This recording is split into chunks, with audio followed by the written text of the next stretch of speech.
उद्ध्वस्त झालेला कोण रोखला देवान आता जो महाराष्ट्र दिसतोय सजनाव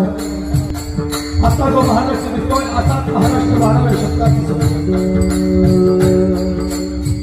12व्या शतक हे महाराष्ट्रासाठी महत्त्वाचे ज्या 12व्या शतकात विश्वमानवी ज्ञानोबाने मराठी भाषेचा गौरव करला माझा मराठा बोल कौतुके अमृता केला आणि हेच 12व्या शतक महाराष्ट्रासाठी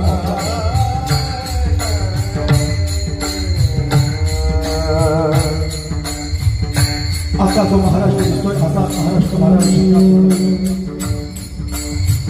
चले चौकडे बाजूला पानापणांना बहराला होता भव्या सर्वीनं गरज होता आणि सह्याद्री किल्लीच्या तख्ताकडे हात होता तरी पुण्यातून या ठिकाणी एकच विना देत